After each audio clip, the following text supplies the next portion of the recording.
I'm J. Ryan Kern. I'm a composer and orchestrator based in Los Angeles, California. My most recent project was scoring for a feature film called The Dog Bite Murders.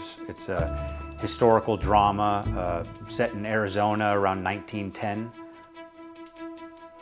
I got into music, I think, first through movies and then records that I enjoyed, and started playing guitar when I was about 13, and then piano around 20, but by then I was already playing in bands, and then around that age just started getting more and more into film scores and orchestrating, and a lot of self-study to just be able to write more eclectic music.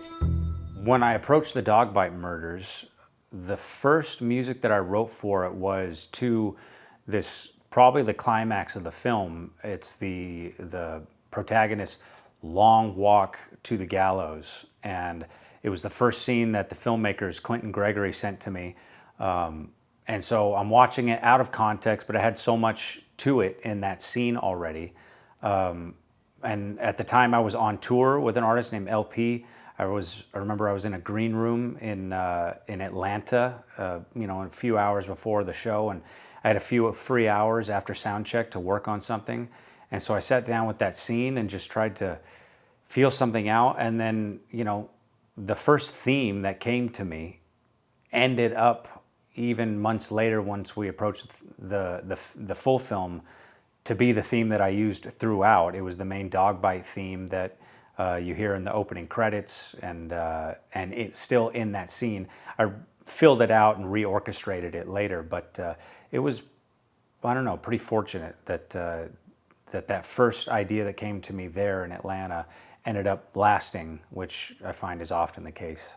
So one of the more fun parts of working on this project was coming up with all the different themes for different characters and situations in the film, and then finding ways to sort of keep coming back to them, and then sometimes repurposing them or combining them. And one of my favorite examples was in the big climax of the William Stewart's Walk to the Gallows, and where you hear the main dog bite theme that you hear throughout the film that sounds like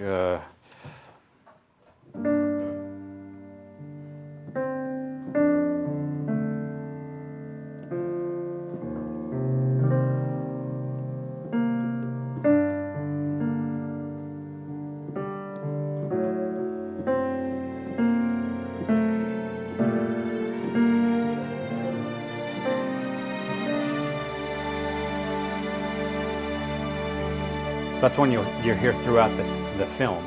And then at a certain point, as he's walking to the gallows, you see his eyes start darting everywhere. You see some of the panic, starting to set in. We've just heard the dog bite theme a couple of times through.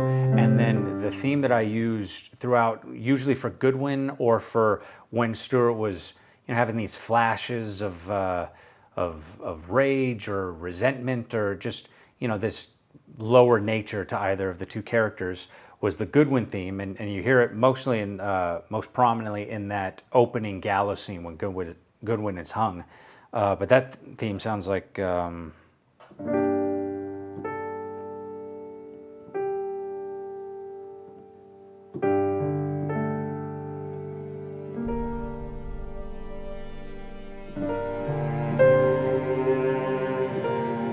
I'd rather all this than live a life under an oligarchy. I am a socialist. And so that's that main theme. But when you hear it in that Walk to the Gallows, I repurposed it into this cello line at the bottom that you hear, sort of adding some motion to it, rather than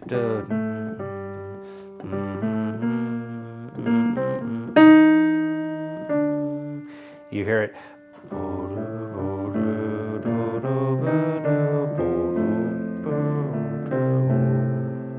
You hear it with a lot more motion, and so as that's going, which I can show, then you hear the dog bite theme come back in over.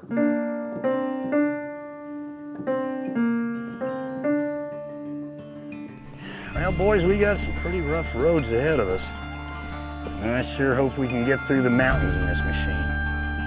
I think Tuttle's right. This might be the only way we catch up to those boys before they hop a train. I think the sheriff had a very, a little bit more uplifting, adventurous theme. definitely a nice reprieve from some of the heaviness. It is a heavy film, and that was, you know, just had a different tone to it that I had fun with. And then the courtroom had some different themes that would come in and out. And then the main theme for the dog bite murders that you kind of hear throughout the film and in some of the most pivotal scenes was, for me, really connected to both the characters of William Stewart and Thomas Flanagan, the attorney, because they both were wrestling with a lot of regret and like hindsight, you know, looking back at the decisions they made and where it led to. And there was something that really resonated in that for me. Is just something very authentic in the way that Clinton Gregory wrote what we can assume a person would go through approaching a hanging like that. So that was what grabbed me the most in the film, and that's really what I hung the whole theme on and what I kept going back to. And that was really the most interesting part of the film for me, and where musically everything came from. Sheriff, I've got Charles Johnson on the line over at Tuttle's General Store in Rice. Says he came across 2 dead bodies at Tuttle Station this morning. 2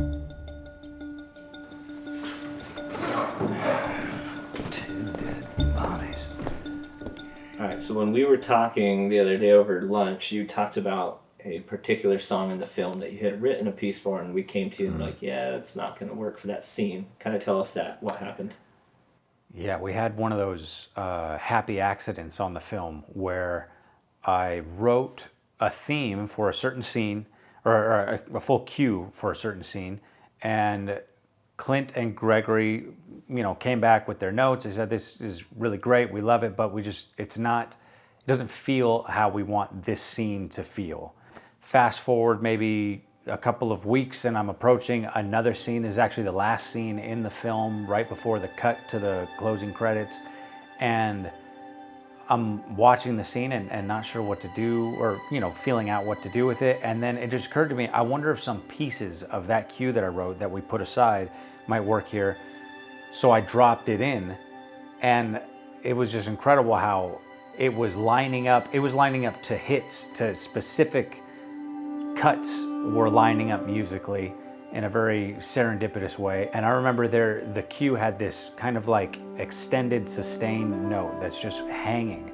And I remember holding my breath as I'm just like, is this gonna hold until he gives his line and we make it? And almost as though it was written exactly for that scene. He says the line, you get that extra beat to feel it, and then the piano starts. And then all the way through with older Flanagan, where he's got this look that he gives to the orderly.